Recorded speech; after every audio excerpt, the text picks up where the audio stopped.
ഏറ്റവും കൂടുതൽ ആൾക്കാരും ബുദ്ധിമുട്ടുന്ന ഒരു അവസ്ഥയായിരിക്കും ഹെർണിയ എന്ന് പറയുന്നത്. ഈ ഹെർണിയ എങ്ങനെയാണ് നമ്മൾ ഡിറ്റക്ട് ചെയ്യാൻ പറ്റുക? ഹെർണിയ ഈ പറഞ്ഞ പോലെ ട്രീറ്റ് ചെയ്തില്ല എന്നുണ്ടെങ്കിൽ എന്തൊക്കെ കോൺസിക്വൻസസ് ആണ് ഉണ്ടാവുക? ഈ ഹേർണിയ എന്ന് പറയുന്നത് ഒരു ഭിത്തി തകർച്ച, അതായത് നമ്മുടെ അബ്ഡോമിനൽ വാൾ ന്റെ ഒരു ഡിഫക്റ്റ് ഉണ്ടാവുന്നത് പല കാരണം കൊണ്ടുണ്ട്. നമ്മളിപ്പോൾ ഒരു ഭാരം എടുക്കുമ്പോൾ നമുക്കിപ്പോൾ ഇല്ലെങ്കിൽ ചുമയ്ക്കുമ്പോൾ നമുക്ക് ഏറ്റവും കൂടുതൽ അതിന്റെ ഇമ്പാക്ട് വരുന്ന എവിടെയാ? ഒന്ന് പൊക്കിളിന്റെ ഭാഗം, പിന്നെ ഒന്ന് നമ്മുടെ ഇൻഗ്വനൽ റീജിയൻ എന്ന് പറയും, കഴലകളുടെ റീജിയനിൽ. ഈ ഭാഗങ്ങളാണ് ഏറ്റവും വീക്കസ്റ്റ് പോയിന്റ്സ്. അപ്പം ഈ പോയിന്റുകളാണ് ഹെർണിയ വരാൻ ഏറ്റവും ചാൻസ് കൂടുതൽ.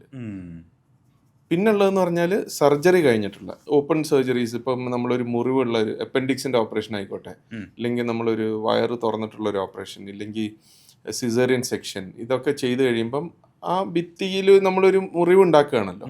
അത് പിന്നെ നമ്മൾ ആ തുന്നുന്നത് ചിലപ്പോൾ ഇൻഫെക്ഷനൊക്കെ വന്നു കഴിഞ്ഞാൽ ആ പറഞ്ഞ പോലെ ആ ഭിത്തിയിൽ ഒരു പൂർണ്ണമായിട്ടുള്ള ഒരു ഫിക്സേഷൻ വരില്ല, ഇല്ലെങ്കിൽ ഒരു പൂർണ്ണമായിട്ട് അത് യോജിക്കില്ല. ചെറിയൊരു ഗ്യാപ്പൊക്കെ വരാൻ സാധ്യതയുണ്ട്. അതിൽ കൂടെ ഈ പറഞ്ഞ പോലെ ഹെർണിയ വരാനുള്ള ഒരു സാധ്യതയുണ്ട്. അതിന് ഇൻസിഷണൽ ഹെർണിയ എന്ന് അതിന് പറയും. അപ്പോൾ ഇത്രയും കാര്യങ്ങളാണ് ഹെർണിയയുടെ കോസസ്. രണ്ടാമത്തെ ഭയങ്കര സ്മോക്ക് ചെയ്യുന്ന ആൾക്ക് ഭയങ്കര ക്രോണിക് കോഫ് വരാം. ബ്രോങ്കൈറ്റിസ് വന്നിട്ട് ക്രോണിക് കോഫ് വരാം. ഇപ്പം ചുമച്ചുകൊണ്ടിരുന്ന് കഴിഞ്ഞാൽ ഈ പറഞ്ഞ പോലെ ഏത് നേരവും ആ പ്രഷർ പോയിന്റിൽ ഇങ്ങനെ തള്ളിച്ച വന്നുകൊണ്ടിരിക്കും. അപ്പോൾ ഒരു കാലക്രമേണ പോയി കഴിയുമ്പോൾ അത് അവിടെ ഒരു ഹെർണിയായി മാറും. അത് ഇൻഗ്വാനൽ റീജിയനിലാവാം, ഇല്ലെങ്കിൽ പൊക്കിളിൻ്റെ അവിടെ ആവാം. അപ്പോൾ ഇത്രയാണ് ഇതിൻ്റെ ഒരു കോസസ്. പിന്നെ ഈ ചിലരിൽ പ്രോസ്റ്റേറ്റ് ഗ്രന്ഥി മൂത്രം തടസ്സം വരുമ്പം നമ്മളൊരു പ്രഷർ കൊടുക്കണം. ആ പ്രഷർ ഇതേപോലെ കൊടുക്കുമ്പോൾ ഈ പറഞ്ഞ പോലെ, പിന്നെ കോൺസ്റ്റിപ്പേഷൻ ഉള്ള ആൾക്കാർക്ക് നമ്മൾ പ്രഷർ കൊടുക്കുമ്പോൾ ഇതേപോലെ ഈ പ്രഷർ റിലേറ്റ് ചെയ്യുന്നത് അംബ്ലിക്കസിലേക്കോ പൊക്കിളിലേക്കോ അല്ലെങ്കിൽ ഇൻഗ്വനൽ റീജിയനിലേക്കോ ആയിരിക്കും. ഇതിന്റെ പ്രോബ്ലം വരുന്നത് നമ്മൾ നിന്നിട്ട് ചുമയ്ക്കുമ്പോൾ, ഇല്ലെങ്കിൽ നമ്മൾ എന്തെങ്കിലും വെയിറ്റ് എടുക്കുമ്പോൾ ഈ പറഞ്ഞ പോലെ ഹെർണിയ പുറത്തേക്ക് ഇങ്ങനെ തള്ളി വരും. നമ്മൾ കിടന്നു കഴിയുമ്പോൾ അത് കാണൂല, ചെറിയൊരു ഹോള് പോലെ കാണുള്ളൂ. പക്ഷെ ഇതിന്റെ പ്രോബ്ലം എവിടെയാണ് കിടക്കുന്നത് വെച്ചാൽ, ഇപ്പോൾ കുടൽ ഇതിന്റെ ഉള്ളിൽ കൂടെ വന്നെന്ന് വിചാരിക്കുക, അത് ഉള്ളോട്ട് പോകാത്ത ഒരവസ്ഥ, തിരിച്ചു കയറി പോകാത്ത ഒരവസ്ഥ വരികയാണെങ്കിൽ അത് ബ്ലോക്ക് എന്ന് പറയും, ഒബ്സ്ട്രക്ഷൻ എന്ന് പറയും. ഈ ഒബ്സ്ട്രക്ഷൻ വന്നു കഴിഞ്ഞാൽ പിന്നെ കുടലൊരു ട്യൂബ് പോലുള്ള ഒരു സാധനമല്ലേ, അതിൽ കൂടെ ഒരു സാധനം ഈ ഭാഗത്തുനിന്ന് വരുന്ന സാധനം, അതായത് നമ്മൾ കഴിക്കുന്ന ഭക്ഷണം ഇതേപോലെ ആഗിരണം ചെയ്ത് മലമായി വന്ന് അതിൽ കൂടെ ഇങ്ങനെ പാസ്സാവണല്ലോ. ഇത് എവിടെയെങ്കിലും ഒരു ബ്ലോക്ക് വന്നു കഴിഞ്ഞാൽ ഇത് അവിടെ കെട്ടിക്കിടക്കല്ലേ, അപ്പോൾ പിന്നെ ഒരു എമർജൻസി ആയിട്ട് വരും. അതങ്ങനെ പല കോംപ്ലിക്കേഷൻസും ഈ ഹേർണിയയ്ക്ക് വരാം. ഇതാണ് ഇതിൻ്റെ ഏറ്റവും വലിയൊരു കോംപ്ലിക്കേഷൻ. അപ്പോൾ നമ്മളിത് ഐഡൻറ്റിഫൈ ചെയ്യുക, അതിനുള്ള സർജറി ചെയ്യുക. അനാറ്റമിക്കൽ പ്രോബ്ലം ആയതുകൊണ്ട്, അതൊരു ഡിഫക്റ്റ് ആയതുകൊണ്ട് നമുക്ക് മെഡിസിൻ കഴിച്ചാലൊന്നും ചുരുങ്ങുന്ന ഒരു സാധനമല്ല അത്. അപ്പം എല്ലാവരും പറയും നിങ്ങൾ എക്സസൈസ് ചെയ്ത് കഴിഞ്ഞാൽ ആ മസിൽ അടുക്കും. അടുക്കില്ല. അത് മസിൽ പിന്നെ വൺസ് ഇതായി കഴിഞ്ഞാൽ പിന്നെ അടുക്കില്ല. പിന്നെ അതിന് നമ്മൾ എന്തെങ്കിലും ഒരു കാരണവശാൽ നമ്മൾ ഒന്നുകിൽ തുന്നുകയോ ഇല്ലെങ്കിൽ അതിന് വല വെച്ച് അടക്കുകയോ ചെയ്യണം. ഈ ഹെർണിയക്കുള്ള ബെസ്റ്റ് ട്രീറ്റ്മെൻറ്റ് ഓപ്ഷൻ ഇപ്പോൾ എന്താ? അപ്പോൾ ഹെർണിയക്കുള്ള ഒരേ ഒരു ട്രീറ്റ്മെൻറ്റേ ഉള്ളൂ, സർജറി. അത് ഓപ്പൺ ആവാം, താക്കോൽ ദ്വാരമാവാം, റോബോട്ടിക് ആവാം. ഇതിൻ്റെ മൂന്നിൻ്റെയും ഡിഫറൻസ്, ഒരു ഓപ്പൺ, മുമ്പെയൊക്കെ ഒരു ഓപ്പൺ സർജറി ആയിരുന്നു ഏറ്റവും കൂടുതൽ ചെയ്തുകൊണ്ടിരുന്നത്. വെച്ചാൽ അന്ന് താക്കോൽ ദ്വാരം ഇല്ല, അത്രയും ഒരു ട്രീറ്റ്മെൻറ്റ് ഓപ്ഷൻസ് എല്ലായിടത്തും അവൈലബിൾ അല്ലായിരുന്നു. പക്ഷേ ഇപ്പം ഏറ്റവും കൂടുതൽ ചെയ്തുകൊണ്ടിരിക്കുന്നത് ലാപ്രോസ്കോപ്പിക് ഹെർണിയ റിപ്പയർ തന്നെയാണ്. എല്ലാവിധ ഹെർണിയാസിനും നമുക്ക് ചെയ്യാം. അപ്പം താക്കോൽ ദ്വാരത്തിൻ്റെ ഒരു ഗുണം എന്താണെന്ന് വെച്ച് കഴിഞ്ഞാൽ, നമുക്ക് അത് നല്ല അണ്ടർ വിഷനിൽ, നമുക്ക് നല്ല മാഗ്നിഫിക്കേഷനിലെല്ലാം കണ്ട് നമുക്ക് വളരെ ചെറിയ മുറിവുകളിൽ നമുക്ക് ചെയ്യാൻ പറ്റുന്നതാണ്.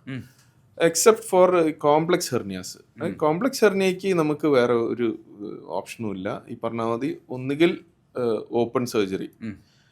താക്കോൽ ദ്വാരത്തിന് അവിടെ ഒരു വലിയൊരു റോളില്ല. പക്ഷേ ഇപ്പം പുതിയതായിട്ട് നമ്മൾ റോബോട്ടിക് അതിന് സ്റ്റാർട്ട് ചെയ്യുന്നുണ്ട്. റോബോട്ടിക് സർജറി എന്ന് പറയുന്നത് one of the indication four robotic surgeries എനിക്ക് പറയാൻ പറ്റുന്നത് ഈ കോംപ്ലക്സ് ഹെർണിയാസ് ആണ്. ഈ കോംപ്ലക്സ് ഹെർണിയ എന്താ? അപ്പോൾ ഈ കോംപ്ലക്സ് ഹെർണിയ എന്ന് പറയുന്നത് ശരിക്കും നമ്മുടെ ഒരു നേരത്തെ ഞാൻ പറഞ്ഞ പോലെ ഒരു ഇൻസിഷണൽ ഹെർണിയ, അതായത് ഒരു സർജറി വയറിൽ നടത്തിയതിന് ശേഷം ഉണ്ടാവുന്ന ഒരു ഹെർണിയക്കാണ് ഇൻസിഷണൽ ഹെർണിയ എന്ന് പറയുന്നത്.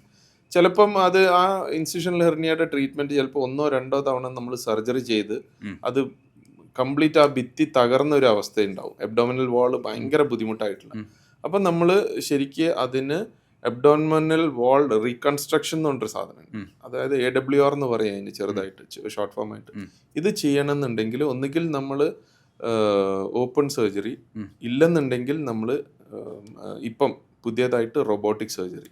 ഈ റോബോട്ടിക് സർജറിയാണ് ഇപ്പം ഏറ്റവും ബെസ്റ്റായിട്ട് അതിന് ചെയ്യാൻ പറ്റുന്നത് എന്ന് വെച്ചാൽ വളരെ ചെറിയ മുറിവ്, അതായത് ലാപ്രോസ്കോപ്പിയുടെ അതേ മുറിവ്, പക്ഷേ നമുക്ക് റോബോട്ടിലൂടെ നമുക്ക് ചെയ്യാൻ പറ്റുന്നതാണ്. റോബോട്ട് എന്ന് പറഞ്ഞാൽ റോബോട്ടല്ല ചെയ്യുന്നത്, ഒരു ഡോക്ടർ തന്നെയാണ് ചെയ്യുന്നത്, സർജൻ തന്നെയാണ് ചെയ്യുന്നത്, പക്ഷെ അത് റോബോട്ടിക് ആം വെച്ചിട്ടാണ് അത് ചെയ്യുക. റോബോട്ടിന്റെ കൈകൾ അതിൻ്റെ ഉള്ളിലുണ്ടാവും, വയറിന്റെ ഉള്ളിലുണ്ടാവും, പക്ഷെ ഇതിനെ നിയന്ത്രിക്കുന്നത് പുറത്തിരിക്കുന്ന ഒരു ഡോക്ടറായിരിക്കും. അതിനൊരു കൺസോൾ ഉണ്ട്.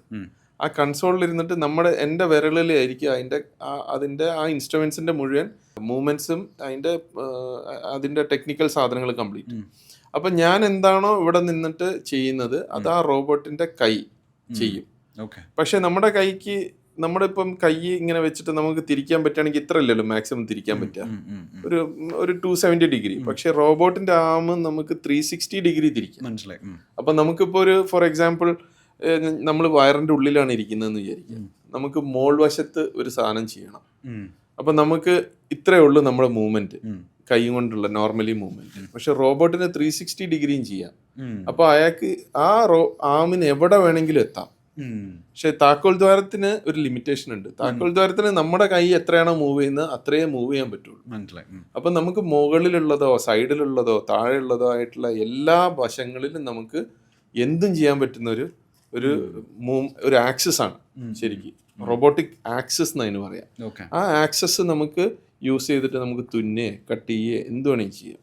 അപ്പോൾ ഇങ്ങനത്തെ സർജറിയിൽ, കോംപ്ലക്സ് സർജറീസിൽ one of the best treatment now available is robotic surgery. ഈ ചില ആളുകൾ ഈ ഹെർണിയ ബെൽറ്റ് യൂസ് ചെയ്യുന്നത് കാണാം. ഈ ഹെർണിയ ബെൽറ്റ് ഈ പറഞ്ഞ അഡ്വൈസബിൾ ആണോ?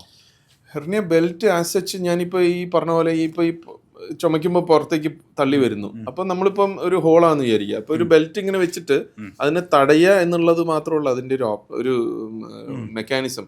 പക്ഷേ അത്രയും വലിയ പ്രഷറാണ് എക്സേർട്ട് ചെയ്യുന്നത്. ഈ ഒരു ബെൽറ്റ് കൊണ്ടൊന്നും തടഞ്ഞാൽ നിൽക്കുന്ന ഒരു സാധനമല്ല അത്.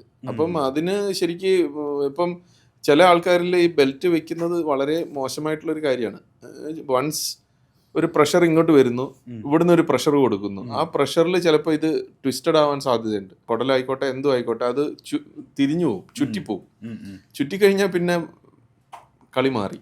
പിന്നെ അത് ഒരു ഒബ്സ്ട്രക്റ്റഡ് ഹെർണിയ, ഇൻകാർസറേറ്റഡ് ഹെർണിയ എന്നൊക്കെ പറഞ്ഞിട്ട്, അതായത് ബ്ലഡ് സപ്ലൈ അങ്ങോട്ടുള്ള രക്തോട്ടം കുറഞ്ഞു പോയിട്ട് അത് ഗാംഗ്രീനായിട്ട് ജീവനില്ലാത്തൊരു ഇതായി പോവാനും, പിന്നെ അത് നമുക്ക് താക്കോൽ ദ്വാരത്തിൽ നിൽക്കൂല. അത് നമ്മൾ കുടല് കട്ട് ചെയ്ത് കുടല് തുന്നി പിന്നെ ഹെർണിയ റിപ്പയർ ചെയ്ത്, അത് കുറച്ചൊരു കോംപ്ലക്സ് പ്രൊസീജിയേഴ്സ് ആണ്. അപ്പം ഇതിൻ്റെ ഒരു ടേക്ക് ഹോം മെസ്സേജ് എന്ന് പറയുന്നത്, ഹെർണിയ ഉണ്ടെങ്കിൽ നമ്മൾ നേരെ തന്നെ പോയിട്ട് ഒരു ഡോക്ടറെ സമീപിക്കുക, സർജനെ സമീപിച്ചിട്ട് അത് എത്രയും പെട്ടെന്ന് ചെയ്യാനുള്ള ഒരു ഓപ്ഷൻ ചെയ്ത് കൊടുക്കുക എന്നുള്ളത് മാത്രമേ ഉള്ളൂ. അല്ലാണ്ട് നമ്മളത് വെച്ചുകൊണ്ടിരുന്ന് ഒരു സമയം എത്തിയിട്ട് നമുക്ക് കോംപ്ലിക്കേഷൻസ് ആയിട്ട് ചെയ്യാന്ന് പറഞ്ഞു കഴിഞ്ഞാൽ അതിൻ്റെ കോംപ്ലിക്കേഷൻസ് അത്യാവശ്യം കുറച്ച് ഭീകരമാണ്.